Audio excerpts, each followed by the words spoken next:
મારા વાલા પ્રિયો, ઈશુના નામમાં હું તમને પ્રેમાળ શુભેચ્છા પાઠવું છું। શું તમે સ્વસ્થ છો? શું તમે આનંદિત છો? તમારા હાથની હથેળી જુઓ, શું તમને ત્યાં કંઈ દેખાય છે? હું કેવળ હાથની રેખા જોઈ શકો છો આમ કહો છો? શું તમે હાથને વાંચવાનો છો? તમારે આ બધું ન કરવું જોઈએ। આ બધું એક ખોટી માન્યતા છે।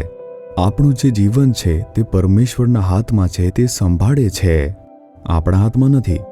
શું તમે તમારી હથેળીમાં કંઈ દોર્યું છે? તમારા પ્રિય બાળકો અથવા તમારા પ્રિયજનોનો ચહેરો તમે દોર્યો છે તે એકવાર જુઓ અને તપાસે જુઓ, વિચારીને જુઓ। ના, તે તો સ્વચ્છ છે, પરંતુ પરમેશ્વરની હથેળીને જુઓ। ઈશુની હથેળીઓમાં એક ડાઘ છે અને તેમાં એક આકૃતિ પણ છે।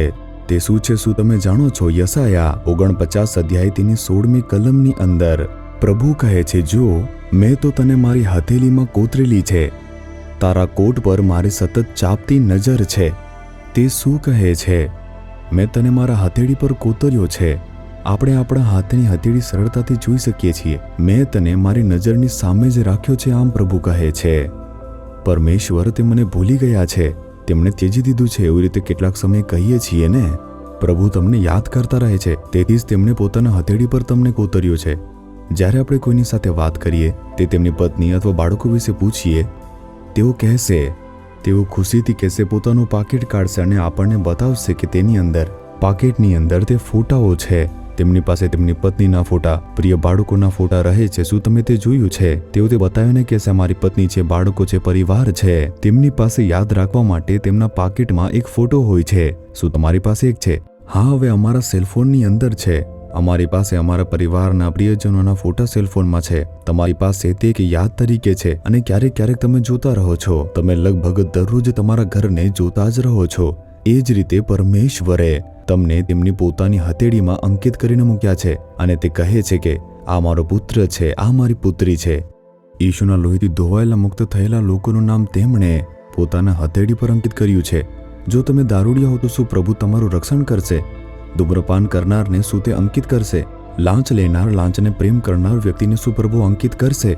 જે ખોટા માર્ગ પર ચાલે છે, શું પ્રભુ એ વ્યક્તિને અંકિત કરશે? પાપથી તમે પસ્તાવો કરો અને પ્રભુને ખુશ કરવા પોતાને સમર્પિત કરો, તો તે તમને તેમની હથેળી પર દોરશે અને તમારું ધ્યાન રાખશે। તે તમારા જીવન પર નજર રાખશે। જો કોઈ ભય આવશે, તમારું રક્ષણ કરશે। જો નિરાશ થશો, તમને પ્રોત્સાહન કરશે। જો નબળા પડશો તો નવું સામર્થ્ય આપશે। જ્યારે બીમાર પડશો, સાજા કરશે। જરૂરિયાત માટે પ્રાર્થના કરશો તો ચમત્કાર કરશે। શું મેં મારા પુત્ર, મારી પુત્રીને મારી હથેળી પર દોર્યા નથી? હું કેવી રીતે ભૂલીશ? આમ પ્રભુ કહે છે, વિશ્વાસ કરો અને પ્રભુના પ્રેમ પર શંકા ન કરો। પ્રભુને જોઈને કહો કે હે ઈશુ, મને તમારા હાથની હથેળી ઉપર દોરવા બદલ તમારી સ્તુતિ થાવ। તમે મને ભૂલતા નથી અથવા મને ત્યાગતા નથી। આજે પણ તમે મારા માટે એક ચમત્કાર કરવાના છો। તમે મારા કાર્યોને સમૃદ્ધ બનાવશો। હું વિશ્વાસ કરું છું અને એક ચમત્કારની અપેક્ષા રાખું છું, ઈશુના નામમાં। Amen, amen.